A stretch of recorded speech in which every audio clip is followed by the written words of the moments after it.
Duncan. Gentleman's recognized. Thank you, Mr. Speaker. You know, I can't even believe we're at this moment where the administration wants to take your gas stove. Not take your gas stove, but limit what you could purchase in the future. I rise in support of H.R. 1640, Save Our Gas Stoves Act, and it's no secret this administration has waged war on American energy. From day one, President Biden has waged war on American energy, doing everything possible to phase out the use of all fossil fuels, including American-produced oil and clean-burning American-produced natural gas. Now, they're taking it a step further, dictating what appliances Americans can purchase for their homes. In February, the Department of Energy announced a new proposal that would ban most natural gas-fueled stoves on the market today. According to DOE's evaluation, only 4% of gas stove cooking tops that were tested would meet the DOE's proposed standard. DOE's proposed regulation would render gas stoves almost completely unavailable to the American consumer. The average annual savings under the proposed rule would be only about $1 over the average lifetime of the appliances, $1 a year. We're debating a proposed rule that would save Americans on average $1 a year over the life of the appliance? Folks, we got a lot more to do in this United States Congress than debating a proposed rule that will limit Americans' choices for the appliances that would only save them $1 a year. This clearly does not achieve the significant savings of energy as the law, the Energy Policy and Conservation Act requires. So what is this all about? I'll tell you what it's about. The Democrats in this administration hate fossil fuels, and they want to diminish Americans' standard of living. This rule is illegal and it should be withdrawn.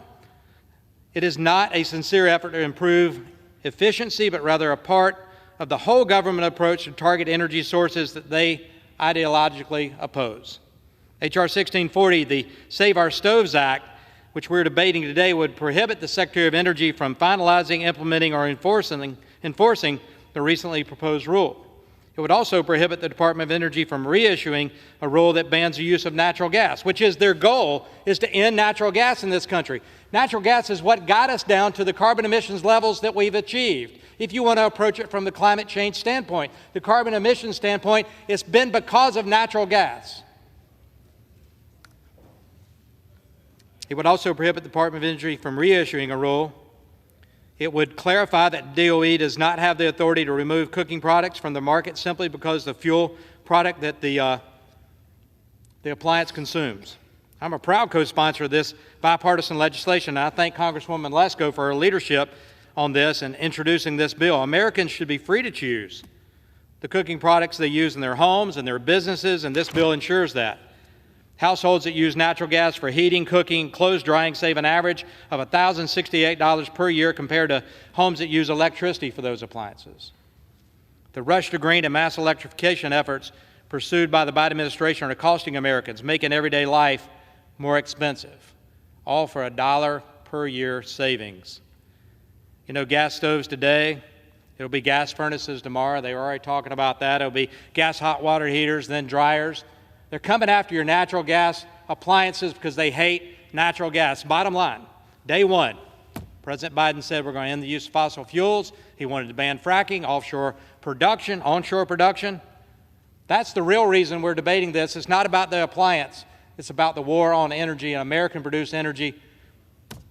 I urge my colleagues to support this legislation that's in front of us today, which prioritizes American energy affordability and reliability. And it puts the American people first, gives them the choices.